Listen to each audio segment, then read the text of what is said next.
जय हिंद। आज की क्लास में हम लोग कक्षा 10th क्लास के विज्ञान विषय के अंतर्गत जीव विज्ञान से पहले नंबर अध्याय पोषण के वस्तुनिष्ठ प्रश्न को देखेंगे, जो ऑब्जेक्टिव क्वेश्चन में पूछा जाता है इस टाइप का क्वेश्चन। और इसमें कुछ क्वेश्चन जो है आपके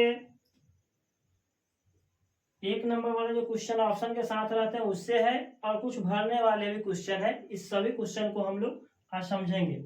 ये आपके बुक से ही लिया गया है, भारतीय भवन का जो बुक होता है उसके फर्स्ट नंबर जो है चैप्टर का लिया गया है। तो इसे समझ लेते हैं हम लोग। वैसे पौधे जो पोषण के लिए सड़ी गली चीजों पर या पदार्थों पर आश्रित होते हैं वे क्या कहलाते हैं।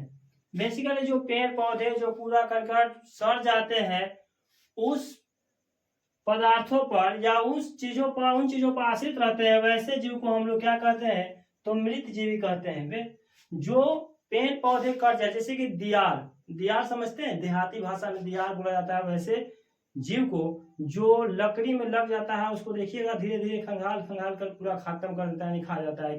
जैसे कोई कीड़ा हो गया, कोई जानवर मर जाता है उसमें लग करके उसको खाने, यानी जो मरे हुए जीव से अपना भोजन तैयार करे उसे हम लोग क्या कहते हैं, मृत जीवी जीव कहते हैं।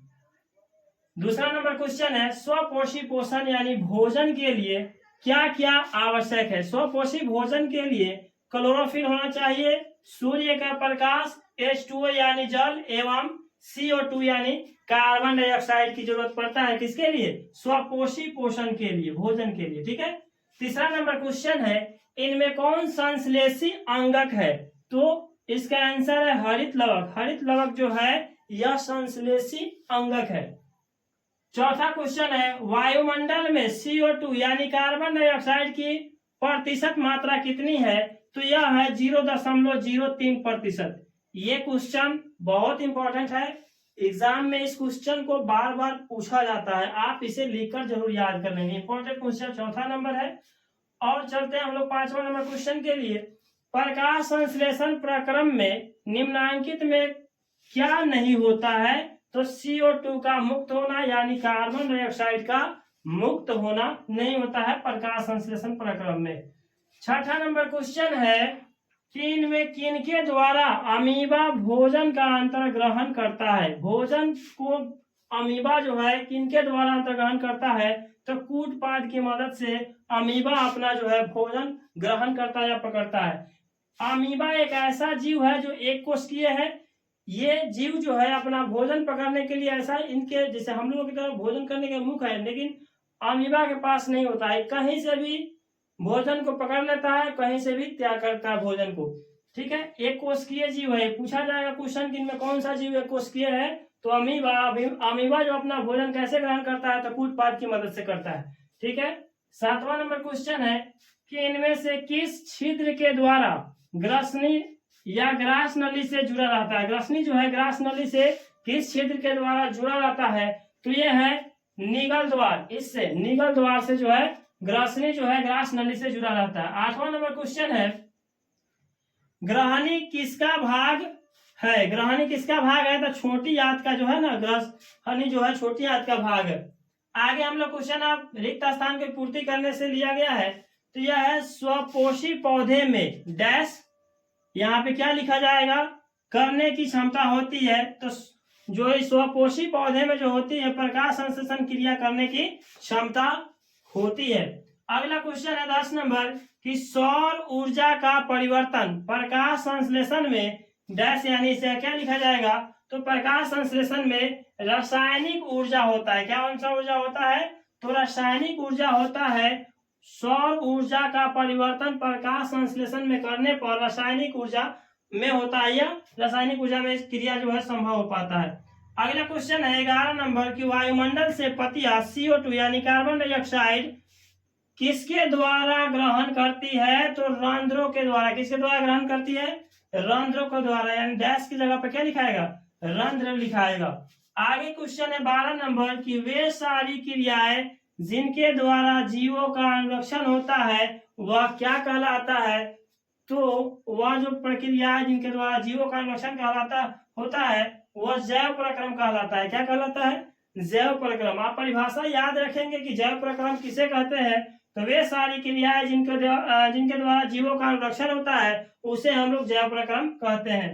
आगे 13 नंबर क्वेश्चन है कि सूर्य के प्रकाश को डैश अवशोषित करता है। कौन अवशोषित करता है? तो क्लोरोफिल अवशोषित करता है। सूर्य के प्रकाश को अवशोषित करता है क्लोरोफिल। 14 नंबर क्वेश्चन है मनुष्य के आहार नाल की लंबाई करीब कितना मीटर होता है? तो मनुष्य के जो आहार नाल होता है वह 8 से 10 मीटर लंबा होता है। कितना होता है? 8 से 10 मीटर मनुष्य में, और भिन्न भिन्न जीवों में भिन्न भिन्न लंबाई के होते हैं। अगला क्वेश्चन है कि मनुष्य के आमाशय की दीवार से डैश नामक स्राव रस निकलता है, यानी स्राव होता है। तो जठर रस जो है मनुष्य के आमाशय की दीवार से जठर रस नामक स्राव निकलता है। यह होगा 15 नंबर क्वेश्चन। अब है 16 नंबर क्वेश्चन कि छोटी आंत की ग्रंथियों से निकलने वाला रस, छोटी आंत की ग्रंथियों से निकलने वाला रस क्या कहलाता है? तो आंत्र रस कहलाता है या सक्कस एंटेरिकस कहलाता है। दो नाम है उसका। आंत्र रस को ही हम लोग सक्कस एंटेरिकस कहते हैं। प्यारे बच्चों, आज हम लोग पहले नंबर अध्याय के जीव विज्ञान के अंतर्गत पहले नंबर अध्याय पोषण के सभी ऑब्जेक्टिव क्वेश्चन और सभी भरने वाले जो क्वेश्चन होते हैं रिक्त स्थान, उसे हम लोगों ने बहुत ही बेहतरीन तरीके से समझा। अगर आपको यह वीडियो समझ आ गई है, चाहते हैं इस तरह से और सभी चैप्टर का एनालिसिस करना, समझना, तो आप इस चैनल को सब्सक्राइब कर लीजिए, वीडियो को एक प्यारा सा लाइक कर दीजिए और शेयर कर दीजिए अपने दोस्तों के पास, ताकि वो भी ये क्वेश्चन को देखकर समझ सके। प्यारे बच्चों, अगर संपूर्ण चैप्टर को आप चाहते हैं लेक्चर वीडियो के माध्यम से समझना, तो आपके लिए एक बहुत ही बेहतरीन सा एप्लीकेशन है मंजिल बैच, उस पर लॉन्च किया गया है। एप्लीकेशन का नाम है MG+ एकेडमी। इस एप्लीकेशन को जैसे ही आप डाउनलोड करेंगे, वहां पे आपके लिए एक बहुत ही बेहतरीन सा कोर्स मंजिल बैच 2026 के नाम से लॉन्च किया गया है।